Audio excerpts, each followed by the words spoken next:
We're here. Here we go. It's a beautiful Sunday afternoon. Beautiful Sunday afternoon. Good afternoon, ladies and gentlemen, friends. Welcome back to Game On. This is your sports morning espresso shot afternoon edition. Yes, slept in again this morning somewhat. Here to bring you the latest and greatest going on in the sports world. Welcome into the most professional, on-time, non-clickbait sports show on the internet. Glad to have you in. Today we're going to be talking about the Baltimore Ravens. We're going to take a look at them, break down their stats and stuff from last season, take a look at what we can project about them this year, all that fun stuff. We'll go through a little bit of sports news, but I'm going to probably keep it just strictly to the Ravens here. And we'll cover the sports news tomorrow morning on the usual show because there wasn't too much. But yes, we have the Ravens. Oh, it's going to be fun. Glad to have you guys in. Preseason football going on right now. The Dolphins just tied it up with the Bears. This has been a good back and forth game. Another preseason over. Here's what you can take away from the preseason, by the way. Bet the dog and bet the over. I took the dog here. I took the Dolphins. Cashed out when they went up. Made a little bit of money there. But look at this. The Bears are driving. 2-minute warning now. Bears just got to get in field goal range. Ryan was shitting on the Bears kicker because he hates him. And what does he do? Santos comes out, kicks a 57-yard field goal, makes it right as time expires for the half. The Bears kicking game is back. It's back. Okay. So we'll keep an eye on that. And then we got the Saints and Chargers tonight. We'll probably recap the baseball stuff tomorrow, or the football stuff tomorrow, as the last game finishes up here this afternoon. We can see what we can take away from preseason week 1. Who's Super Bowl bound? Who's not? Here's what happened in baseball yesterday, though, in case you guys missed it. The Braves beat the Marlins 7-1 in Game 1. Shout out to Jamie. I believe Jamie was the only one yesterday. Hold on, let me see. Pulling it up now. Gosh, I keep clicking the wrong button. Where is it at? There it is. Jamie was the only one to partake in the contest. Took Braves money line. Marlins Game 1. You got one win underneath your belt. For those of you that haven't heard, if you want, doing a contest, you can get a copy of Phil Steele's magazine and $50 sent to you. If you can get 5 in a row, what's up, Miss Leslie? If you can get 5 in a row, all you got to do is make a pick, comment on the stream wherever you're watching, whether it's YouTube, X, Rumble, of course, prefer Rumble, or you can go over to the locals page, put your gameon.locals.com, put your pick there. If you can do 5 days in a row, doesn't even have to be 5 straight days, but you're going to do one pick a day. Comment with your best bet of the day, anything minus 150 or less. And so far, Jamie's the only one that didn't. Jamie got it right yesterday. The Braves won, getting you one win there. Headed to that 5-0. Although I don't know how I'm going to mail the magazine to you, Jamie, all the way over in Europe, wherever you're at. That's going to be interesting, but I'll get it there if you win. If you can win it. Yankees 5-4 victory over the Astros. Nationals 4-2 victory over the Giants. Angels 7-4 victory over the Tigers. Reds get a 2-1 victory over the Pirates. Yankees with a much-needed win there against the Astros yesterday. Guardians 3-1 victory over the White Sox. Royals get a 2-0 victory over the Twinkies. Brewers 7-4 victory over the Mets. That's 8 straight for the Brewers. They are red hot. The Mets are in shambles. Frank the Tank is losing it. He went on a rant yesterday. Braves in Game 2.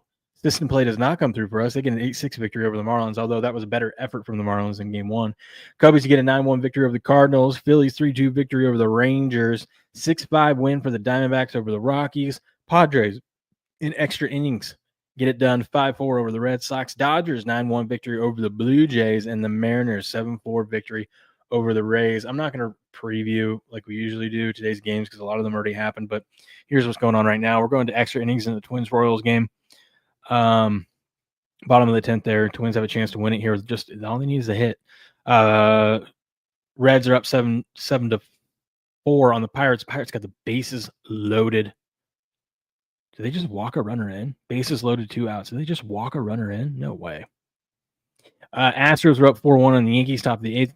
Braves 7-1, up 7-1 on the Marlins in the bottom of the 7th. Abdi Hassan, what's up, buddy? Is this a live video? This is live. We're about to get into the Ravens. I'm just covering a little bit of what's going on in the world of sports right now. Usually we go through sports news, but I'm going to save that for tomorrow during the regular time show. Usually live at 4:30 a.m. Pacific, but this afternoon doing the show now. But we are about to get into the Ravens here in a second. 2-1, Orioles and A's. What else we got? Phillies there. I guess we do got a few more games the rest of the day, but that's what we got going on in baseball. Glad to have you here, Abdi. Glad to be here. Miss Leslie says pigeon carriers. Oh, really? The Ravens, the pigeon carriers. I like it. Okay, let me pull that up. Getting this here. There's that. Where is... There we go. Number 77, he's got to go. Sorry. Who's number 77 of the Ravens? Who is it? Let's take a look.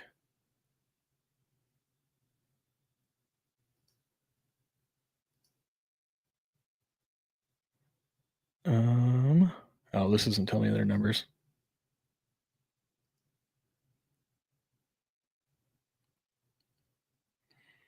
Where are they at? Daniel Falele, guard. That's a big boy. 6'8", 370 pounds. Did he have a bad day Thursday? He had a bad day? He is a big boy. 6'8", 370 pounds. Picked in the 4th round in the 2022 NFL draft.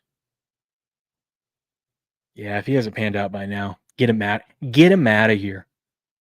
Get him out of here. All right. Let's do this.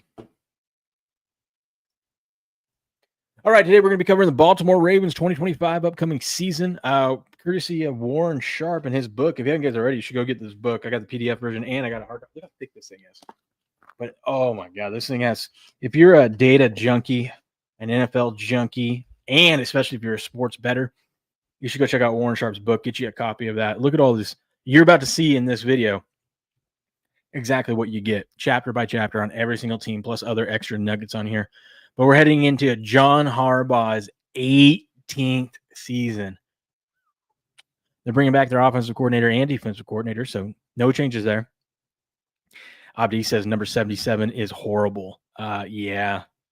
Well, we'll see. They're going to make cuts here in a couple of weeks. We'll see if he makes a cut. I mean, after you think if you've been in the league since 2022, it's usually year 3 for linemen. Even the good linemen who start year 1, they don't start getting round into form, into shape, and hit their kind of, what their prime and peak is going to be until year 3. So we will see. What up, Ghost Wins? A number of factors in the AFC. Number 1 is the Chiefs. Ravens need home field advantage. I think the Chiefs are in for it this season. I think it's going to be an ugly season for the Chiefs, but we'll see. We've already covered the Chiefs. If you guys haven't seen that, go check out that video. It's on here wherever you're watching. They did not get, for once, they didn't get any favors in the schedule. None. They're older. They've got horrible schedule. I don't know, man. It could snowball fast. They better hope they stay healthy. But you can never count out Andy Reid and Patrick Mahomes. So we will see. But yeah, so the Ravens, their season win total projection is at 11.5. Last year they went 12-5. Year before that, 13-4. It's been a good couple of years regular season for the Ravens, of course, as always. But then they just can't get past who was it? The Bills this last year. I think it was Chiefs the year before that. They just can't get past anyone in the playoffs to finally punch their ticket to the Super Bowl. They do start off pretty rough. They're on the road week 1 against the Bills, as you can see here. And one thing that we like to look at, and Warren Sharp talks about in his book, is the rest advantage and disadvantage you have throughout the season. So, for example, last year, a lot of people think the 49ers just fell off a cliff and they were terrible, and that's why they played so poorly. It was the injury bug that got them, obviously starting off with Christian McCaffrey, but then Brandon Ayuk, after you paid, get hurt, and then a bunch of defensive players start falling off. And one of the reasons why the injury bug was amplified, in my opinion, was the Niners had the worst rest disadvantage, I guess, in NFL history. It was minus 21 days. So their schedule was so brutal. So what that means is over the course of the season, net, they had 21 days less rest than their opponents throughout the course of the season when preparing for a game. That's not good, especially when you're dealing with injuries. You just don't have time to get healthy. So with the Bills here, or with the Ravens here, they have, as we can see, it's down here. 1, 2, 3. They have 4 games with net rest disadvantage, and then 1, 2, 3 games with rest advantage. So net 1 game of rest disadvantage on the season. Now, that doesn't really mean much, but like some teams that we've been covering, we've seen it depends on in the season where you're getting those. Like for example, we had a team, I think it was the Bucks. They had rest advantage at the beginning of the season, but to end the season in the last like 5 weeks, they had like 3 games of rest disadvantage. So it just compounds. Unlike here, where the Ravens is kind of like every other, for the most part, 2 disadvantage, then 2 rest advantage. So it's kind of spread out. So take that for what it is. Abdi says the Ravens are going 13-4. They could. I like the Ravens in week 1 against the Bills, by the way. It's going to be one of my best backs. Ravens against the Bills week 1. But that's a tough game to go on the road to start the season. But then you get to come home and take on Cleveland. Then, look at these first 4 games.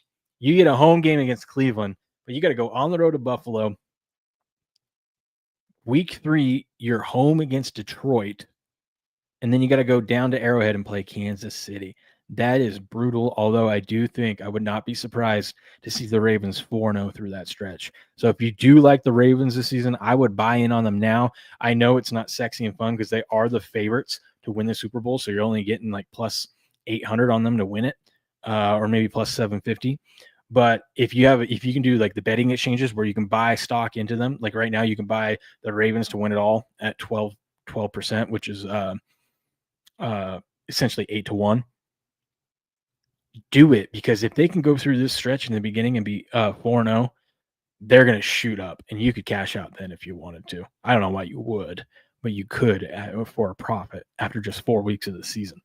But then they're home. They got 2 home stints before their bye against the Texans, who they dominate and own the last few seasons, and against the Rams, which was a great playoff game. It was going to be a playoff rematch. No, wait, sorry, no, that wasn't. I was thinking Rams and Eagles. Never mind, scratch that.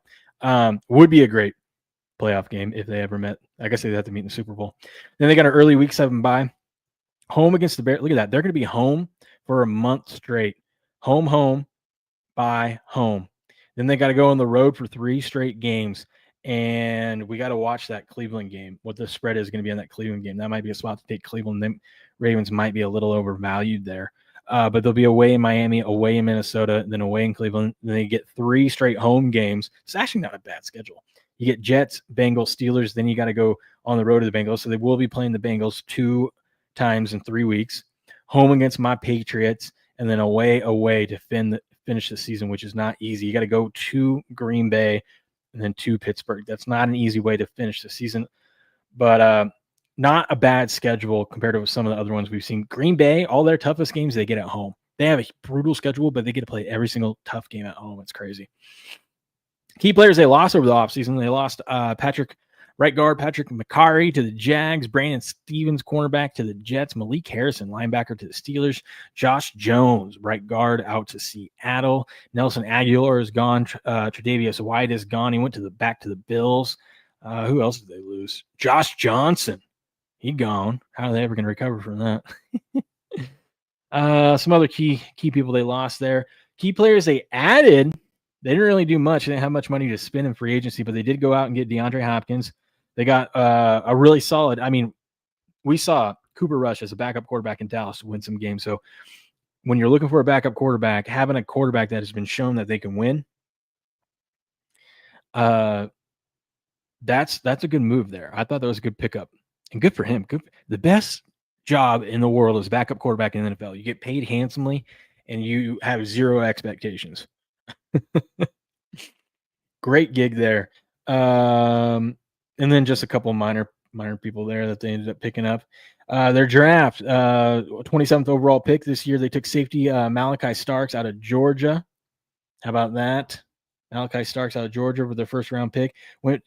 Stayed on the defensive side of the ball in round 2, and they took linebacker Mike Green out of Marshall. Went and got a big boy off of LSU's line. They got offensive tackle Emory Jones Jr., linebacker Tadai Bunchen out of Cal. And then look at this 5th and 6th round, man. They had a bunch of draft picks. Man, when you got 6 picks in the 5th and 6th round, you're just hoping one of those guys comes through. So they went and got a big boy, a cornerback. They got a kicker because we all know the Justin Tugger. By the way, got my custom-made Justin Tugger shirt on. Then they got a wide receiver, defensive tackle, cornerback, guard. Big draft for them. Trying to just draft for need and see if one of these players can pan out. I don't mind it. Looks good to me. But let's dive into this. There's a reason to be optimistic if you're a Ravens fan, such has been the case now for several seasons. After the last 5 years, the Ravens have consistently had one of the highest preseason win totals in NFL, fluctuating between 10.5 to 11.5 since 2020. 11.5 this year, by the way. Only Chiefs and 49ers can say the same. But after a soul-crushing loss to the Chiefs in the AFC Championship game and the signing of Derrick Henry a couple months later, the 24 season felt different. Everything seemed to be positioned for success, including the fact that the 24 Ravens had the NFL's #1 best net rest edge in NFL history. That's that rest, disadvantage, and advantage we're talking about. Last year, the Niners had the worst. Last year, the Ravens had the best. This year, the Lions have the best. I wanted to fade the Lions, but they have 13 days rest edge over the course of the season. It's hard to fade teams that are good and then also get rest advantages. Let's see. What would defense do with a guy like Henry on the field? How do you stop King Henry and Lamar Jackson read option? You don't. Do you load the box, stop Henry? Because if you play with the 7 defenders, let alone more, Lamar is the #1 efficient quarterback passing the balls in 23 against 7+ man boxes. The more problems there are for your opponents, the easier it is for you, and that was the case for the Ravens. In fact, it was even better than expected because the Ravens also were the NFL's #1 healthiest team last year. That's not repeatable, by the way. That is not repeatable. Like most offenses, the Ravens spend, or most teams, the Ravens spends more of their money on offense than defense. That's going to be with every team that has a quarterback signed, unless you have a quarterback on a rookie deal. Great rest, best in the NFL. Oh, best in NFL history led to a great health. Go figure. Yeah. They had a late bye week 14, which helped them recover en route to the playoffs. Could have been magical, but they lost week 1 to the Chiefs, 27-20. Yeah, that one. That was that Isaiah Likely foot coming down and his heel touching the out of bounds marker there in the back of the end zone. Then they somehow lost to Gardner Minshew-led Antonio Pierce coach Raiders, despite the Ravens being an 8.5-point favorite. That was that weird stretch last year where we saw a lot of these there was so many teams that were like 7.5 or higher favorites that lost outright. We had that stretch, which really made Survivor interesting last year. It was a lot of fun, including my Patriots knocking off the Bengals in week 1. Baltimore could continue to drop games they should have won against inferior teams, such as week 8 loss to the Browns, week 11 loss to Steelers. As such, through week 13, the Ravens sat just 8-5 in 6th place in the AFC, thanks to the schedule that closed with 2 of 4 games against the very worst teams, Giants and the Browns, along with the overrated Steelers and Texans. The Ravens were able to finish out on a 4-0 run. They ended the season 12-5, but they wound up as the #3 seed in the AFC. That meant instead of hosting the Bills in the playoffs, they had to travel to Buffalo, which they lost 27-25. Excuse me. That was a good game. That was a fun game. The Ravens stomped the Bills 35-10 in Baltimore earlier in the season, so if the two teams were tied at the end of the year, the Ravens would have hosted the playoff game. The Bills were 13-4 while the Ravens were 12-5. Okay, well, you get that. We get that. No game can be taken for granted because it comes to the competitively seeded playoffs. Every edge, such as home field, matters. The Ravens must figure out a way to better win coin flip games. They went 5-5 last year in games decided by 1 score, which is wild. You think that they would be better than that. They also went 4-4 in the same situation in 23. It's been a major issue for the Ravens Yeah, it seems like they get a little lackadaisical. I just think that Lamar's going to do something. You know, going to bail them out. Let's take a look at this though. Here's a projected look ahead lines for the season. So they're 1, 2, 3, 4, 5, 6, 7, 8, 9, 10, 11, 12, 13, 14, 15. They're favored in 15 of their games this season. The only 2 they're not is when they're at Buffalo or at Kansas City. So they're favored in 15 games, yet their season win total is at 11.5. What is Vegas trying to tell you? Derp says Lamar's going to take another dookie poo come playoff time. That's my prediction. Regular seasons don't mean nothing. That's been the case, man. That's been the case. He's definitely earned that narrative until they can finally get over the hump. Take a look at the comparison between the Ravens and Steelers since 2020. These are the regular season results only. The Ravens are 23-24 in one-score games since 2020. The number 18 win rate in the NFL. The Steelers are 37-15 in one-score games since 2020. Number 2 win rate in the NFL. Probably only behind the Chiefs. Naturally, a better team like the Ravens will have more close losses than blowout losses. The Ravens have just 6 losses of double digits in that period, while the Steelers have 17. But when you're in the close game and you're not going to lose by double digits and the game is up for grabs, the Ravens have been terrible relative to how good of a team they are. The top 2 teams in one-score win rate over the last 5 years, other than the Steelers, are the Chiefs and the Eagles. Told you it would be the Chiefs. So bottom line is the Baltimore has got to figure this out. While we assume that if Jackson is healthy, the Ravens will make the playoffs, the difference is that their close losses change seeding, which forces you to play tougher opponents in games on the road. Yep. That's pretty self-explanatory there. Let's see. The Chiefs are 9-1 in one-score playoff games over the last 5 years. That is insane.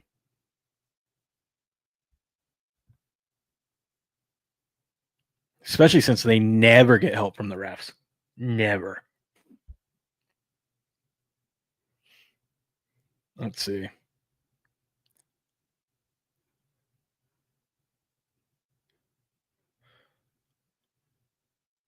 Oh, he's going to make the case that Lamar should have won the MVP last year. This is BS. I don't agree with this. He says, but to me, if Lamar was good enough to win MVP in 2019 and 23 and had an even better stats in 24 than in either of those seasons, and he had even better stats in 24 than Allen, I don't see how Allen was the choice last season. That's because in 23, Lamar didn't have the stats to win it. Lamar shouldn't have won it in 23. He should have either went to Dak Prescott if you're going to give it to a QB. He had way better stats than Lamar. Lamar just had the 1 seed for his team. Or it should have went to Christian McCaffrey.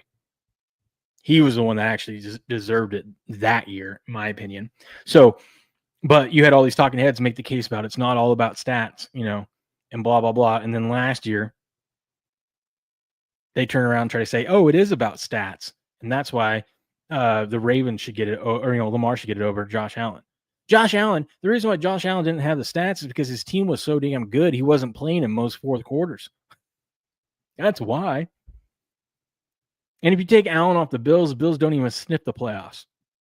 Take Lamar off the Ravens, they're not going to be as good of a team, but it's a lot better team overall than what the Bills have. And that's just my opinion on it. But I thought Allen was deserving of it last year. And hell, hey, if you wanted to win it, then maybe you should have won a couple of those. Maybe don't lose to the Raiders. Maybe get the 1 seed if you wanted Allen to actually win or if you wanted Lamar to win the MVP. I have no problem with Allen winning it last year. Totally deserved. Good afternoon, Mont. How we doing?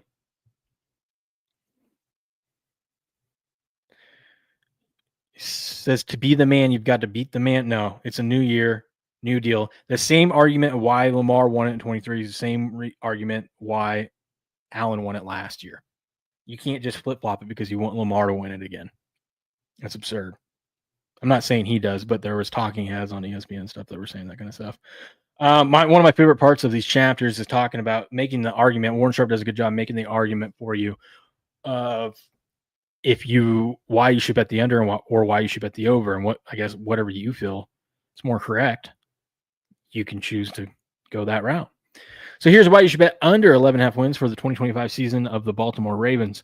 Ravens managed to produce 54 sacks, which ranked second in the league last season, despite ranking 21st in pressure rate. Often teams with such disparity in pressure and sack numbers see a massive decline in sack production the following season. Kyle Van Noy led the charge with 12.5 sacks, a solid 13.8% pressure rate. The rest of the team had less impressive rates. Baltimore scored 10 more touchdowns than expected based on yards and red zone trips last season.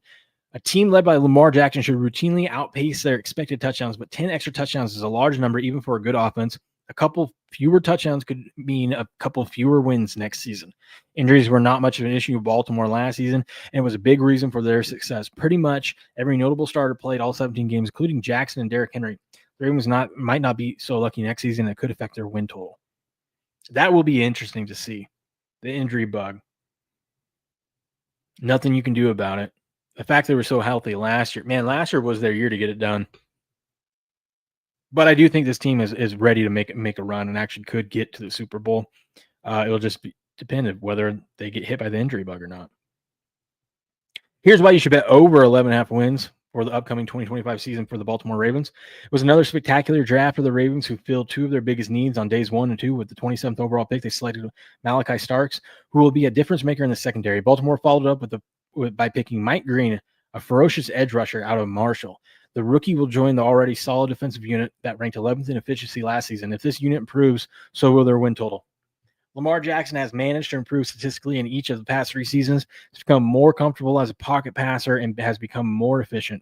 Jackson had the highest QBR in the league last season. He threw for 41 touchdowns with only 4 interceptions. On top of that, he rushed for 915 yards and recorded the lowest sack rate of his career. The Ravens will win a lot of games if Jackson continues to produce these numbers. I didn't realize 915 yards. Damn, that's a lot of running. Only 4 INTs. Good season there. Good season there for Lamar. Let's see.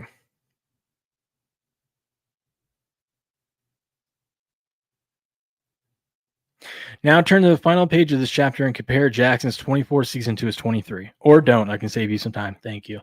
There are 7 different stable quarterback metrics representing performance that should translate most directly year over year to a quarterback's talent. Things like passing without pressure, passing from the pocket, etc. Lamar's 24 season was better than his 23 season in all 7 metrics, which is exactly why you're making the point he shouldn't have won the MVP in 23. His stats weren't that good. They weren't that good for an MVP caliber season.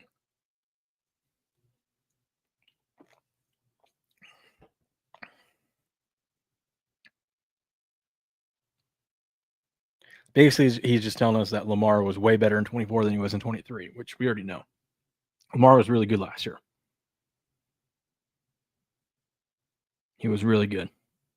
See how, dude, I love these charts. Looking, see how often they run flat, 3 wide receiver, 2 wide receiver, 1 wide receiver. You know, you can break it down.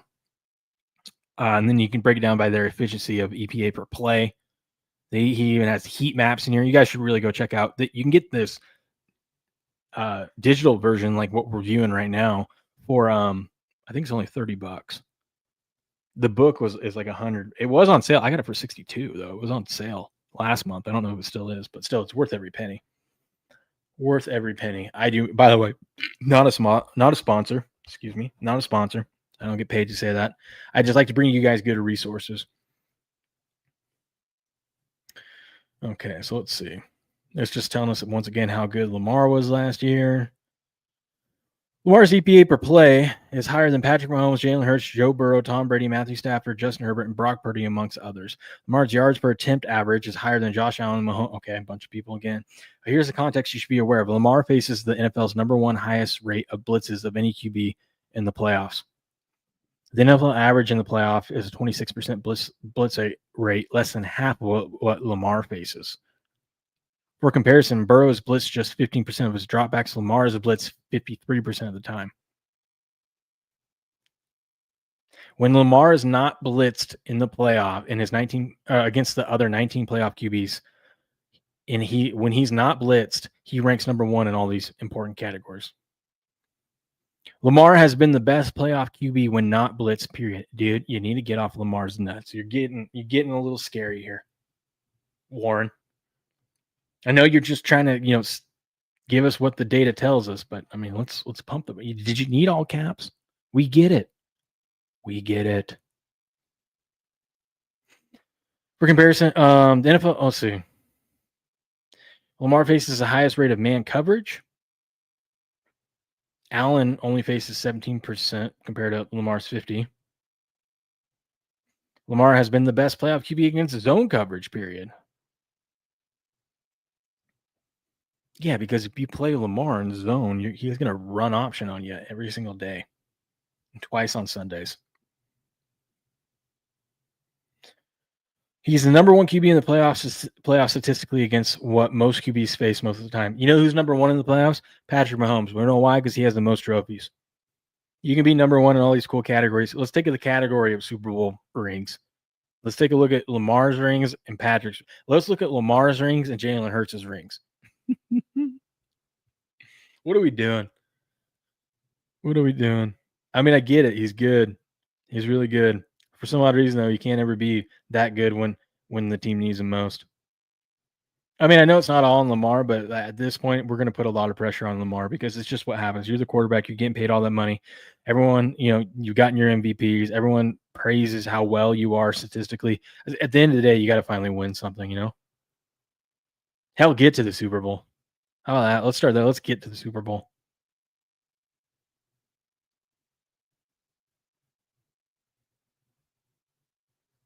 Did I already pass no, I didn't pass that yet. They have a nice little section here. I don't get too much into it, but fantasy football advice and stuff like that. What do we do with Mark Andrews?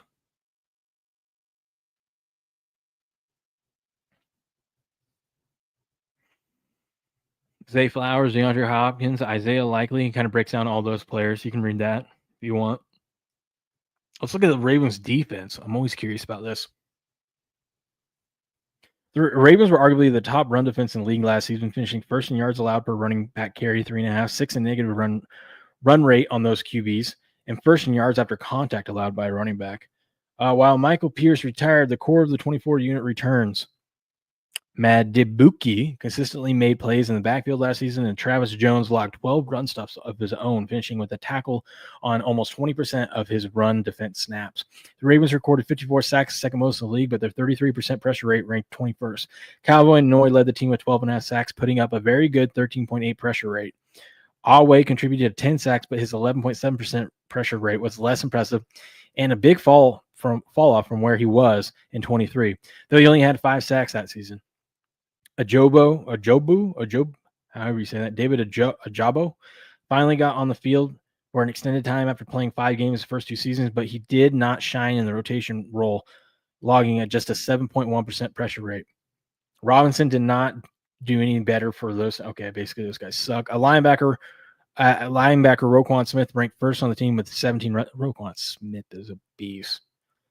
Third round pick Trent Simpson did not fare as well in his first taste of real action, allowing 3 touchdowns and a 121.4 quarterback rating on his coverages. That's not good.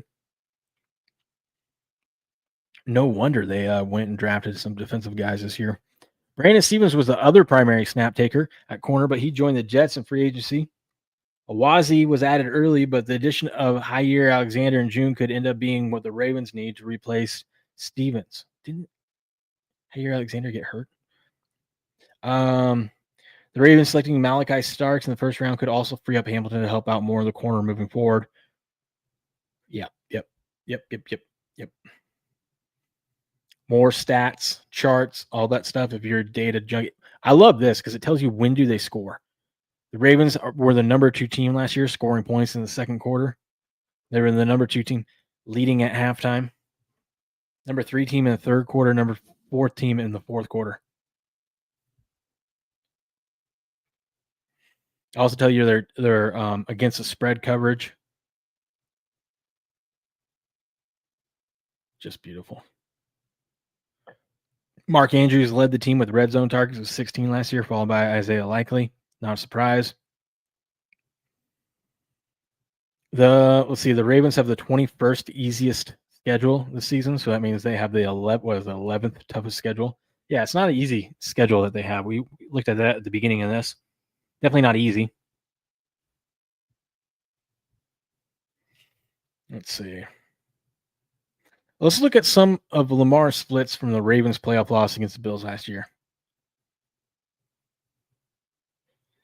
So his best was man, no blitz. He had 3 pass attempts, 75% success rate, 17.3 yards per attempt. Pretty good. He had 29 yards. Oh, there's only 2 attempts. Okay, never mind.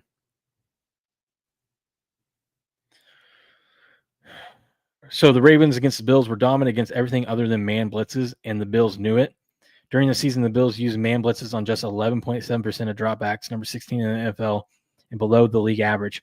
They used it on just 11.5% of early down passes. But against Jackson in the playoffs, the Bills used an insane 47.6% of early down passes and 37% of all dropbacks.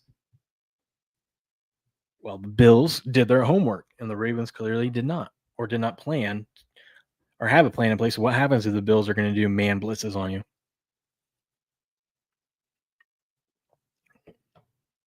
So credit to Sean McDermott and the Bills coaching staff, but this clearly is something that other teams are aware of. The Steelers have done a ton of damage against Jackson and the Ravens for years using man blitzes. No team uses man blitzes more against Lamar than Mike Tomlin does. Mike. And a baby Mike.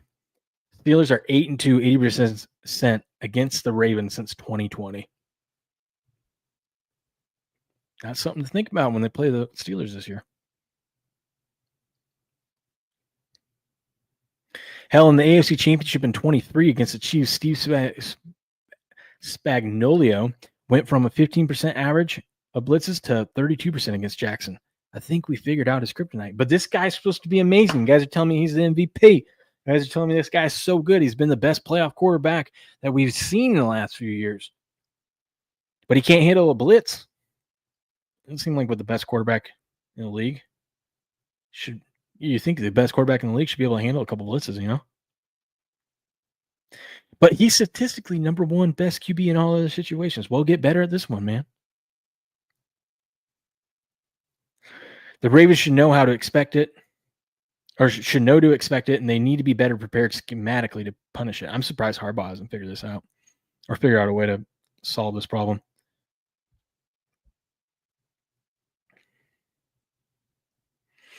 Unfortunately, things get more difficult in 25 from a rest perspective. The Ravens had the NFL's best rest schedule in history last year. This year it ranks number 7 for just the 25 season. Last year, the Ravens played 2 games with a rest disadvantage. This year, they play 4. Last year, they played 5 games with a rest edge. This year, they play 3. Last year, they were +3 net game with rest edge. This year, it's a -1, a 4-game swing. Last year, they had a late bye. This year, they have a pretty early bye in week 7. That means they'll have a long stretch of games to play while trying to balance winning with staying healthy through the early January and into December. That doesn't make any sense. Wouldn't it be December and into early January? Either way, they also play the Chiefs and the Bills on the road this year. The Ravens will be competing for home field advantage with these teams and are at a disadvantage entering the season. I still think the Ravens are going to start off hot and then cool down. From weeks 9 through 18, the Ravens play 10 games and 6 are on the road. They also have a short week road game against Miami on Thursday, but it's Miami. You don't have to worry about that. The Ravens start the season and is absolutely brutal, so they need to emerge from training camp and the preseason not only healthy but focused. I think we saw that this week. They play the number 1 toughest schedule of opponents in their first 6 weeks. 5 of the 6 teams have win totals of at least 9.5 this year. Damn. Maybe we should fade that. Maybe we wait. Maybe we think the Ravens stumble. Maybe we wait, bet against the Ravens, and then buy on them after the first 6 weeks, after their bye.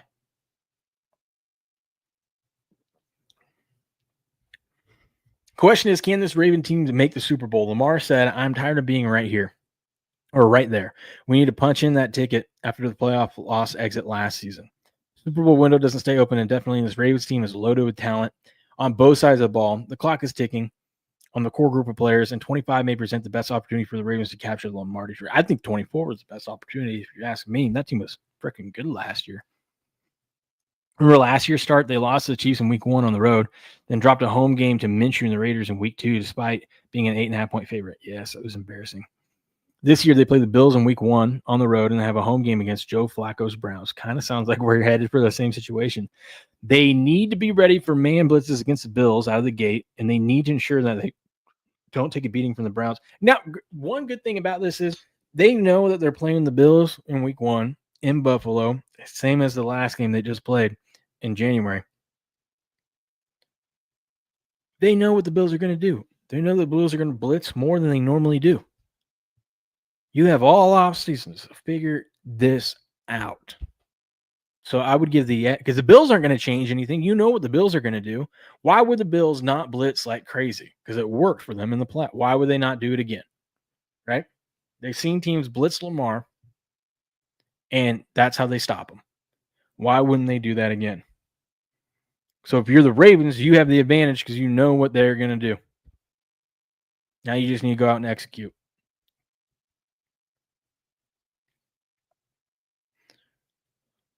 Ravens must figure out those pesky man blitzes and be prepared to counter them. The Ravens must figure out how to win close games this year. The odds that Jackson has as great a season as he did in 24 are low, so the defense, which fell off last season, must step up. They must figure out their penalty issue. They had 132 penalties, the second most of any team. Only the Jets were worse. That is terrible company. If you're in the same company as the Jets, and I don't care what category, that is not good. That's why you didn't even sniff the Super Bowl.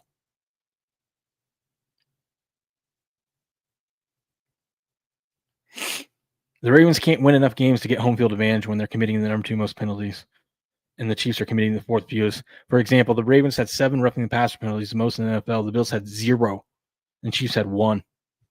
The Ravens had this is funny. The Ravens must get a rookie kicker to perform better than former kicker Justin Tucker did last season. Good luck. Good luck. One way to avoid a young kicker cracking under pressure is to not put him in the situation in late games by jumping out to leads and coasting down the stretch.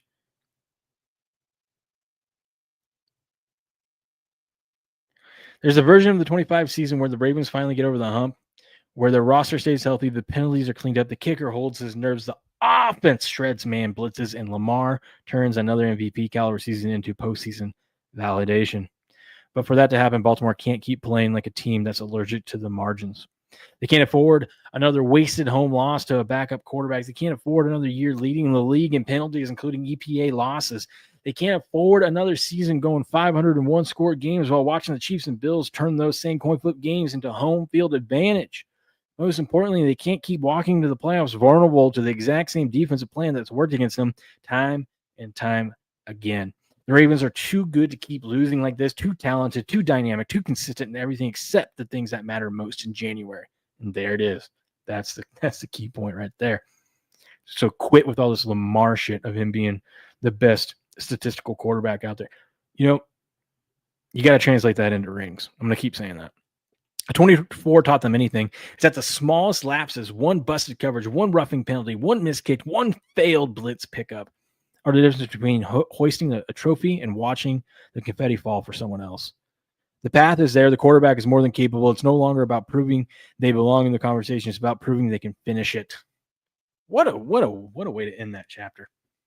And there's more stats and stuff here. You can see. I missed. Where was the That's Lamar stats. There was he usually has a chart. Maybe I just missed it. Of their ATS record. You had the ATS coverage right there, but where's their? Let's see. Maybe I missed it. Probably I did.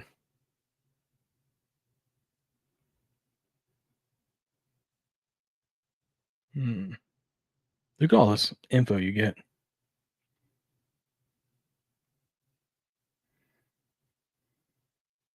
Maybe it's up here.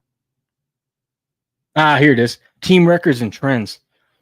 So their average line, they averaged being 6-point favorites per game last season. That is insane. Almost double. Actually, no, almost double what they were in 23. That is insane. Their average over-under line was 47.3 last year. Their straight-up record is 12-5. I like looking at this. Against the spread record, 10-6. Over-under record, they went over 13 of the 17 games. They were 10-5 against the spread as a favorite. 0-1 against the spread spread as an underdog. Look at that. 6-2 at home. Just fun little things. Teaser records. They were a good teaser team last year. Fun little stuff like that. You should go check out this book. But that's your Baltimore Ravens, man. I mean, he maps it out perfectly. They got to hope they stay healthy, hope the defense steps up, and most importantly, Lamar needs to learn how to pick up man blitzes. He needs to figure out how to get past man blitzes. They do that. You would think with a running back like Derrick Henry, they can figure that kind of stuff out. But they figure that stuff out and stay healthy. The Ravens could finally get over the hump this year. But that is your Baltimore Ravens 2025 NFL preview. Boom. What up, B. McCormick? Sorry I missed you, man. Sorry I missed you earlier there. How we doing? Well, that's all I got for today. We'll cover, I don't know who we're covering tomorrow. I got to look. Will, you're getting good at talking without that tooth. Thanks. It doesn't feel like it. Doesn't feel like it when I get going sometimes. I'm like, well, we're getting there. Anyways, that's all I got for today. We'll be back tomorrow morning, normal schedule, 4:30 a.m. Pacific Standard Time. Wherever you choose to watch. Hopefully you can watch me over on Rumble. We passed 13,000 people on Rumble. 13,000 followers. That's insane. That is insane. But I appreciate it.